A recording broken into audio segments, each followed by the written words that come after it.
For any of you who enjoy good fiction and happen to be looking for a good read, our next guest may just have the book for you. Joining me now to talk about his latest book is local author Mark Davis. Hi, Mark. Hi, thank you for having me. Thank you so much for being here. So we have a lot to talk about, but before we get to the actual book, tell me a little bit about your writing background. I've written for advertising and for film for more than 25 years before I retired. And there's a similarity between writing for advertising and writing fiction. That's a good point. In that you have to stop them on the page, you have to motivate them to read a paragraph. In advertising, you have to get them to do exactly that. Right. Then you have to motivate them to go to the next page or the next chapter. Call to action. The call to action, exactly. Well, I would think that there has to be a little, because I've written commercial scripts too and those kinds of things and promos, and you really have to kind of get that message out in about 30 seconds to a minute, get them to, that call to action. I would imagine that there's got to be some difference in that quick. There is. Advertising is much harder because, like you say, you only have 30 seconds or 28 seconds, whatever. And in a novel, you have endless time. You have endless time. You give it 300-400 pages, so you're not restricted in any way to how much time. So is it easier to write a commercial? Well, I know you said it's harder, but there's got to be, I don't know. To me, it would seem overwhelming to try to sit down and write a book, but I guess that's why you're the author and I'm not. Well, everybody has a good beginning. Right. And you have an end. It's only the 100,000 words in between. Okay.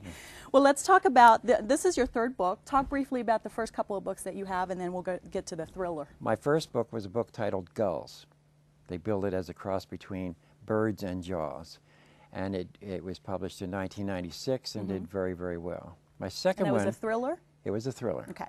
My second one was a mystery, and it takes place in Charlottesville, Virginia. It was based on the famous painting of Queen of Stonewall, Lynchburg folk artist, titled End of the Line. And it's a story about 8 very wealthy and somewhat eccentric retirees that learn a lot from a jigsaw puzzle.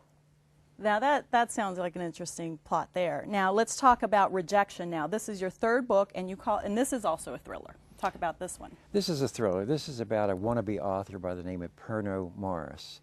And he sees a super literary agent on a television talk show who brags her success. She's a millionaire. She makes the mistake of saying where she vacations at Smith Mountain Lake with her 6-year-old daughter.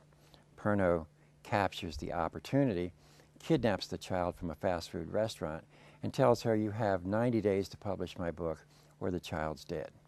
I thought it was a fascinating plot and a storyline, and where did that come from? Is there any kind of there is similarity to maybe your background? Well, 10 years ago, I saw a super literary agent on 60 Minutes, and that's where I gave birth to the idea. She did not have a 6-year-old girl. Of course, any author is going to have stacks of rejection letters. Right. I mean, that's just part of the process.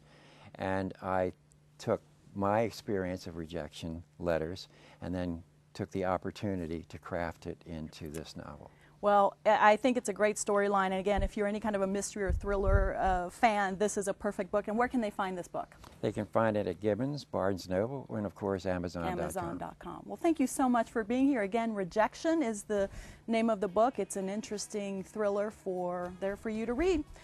We'll be right back, and thank you for being here. Thank you.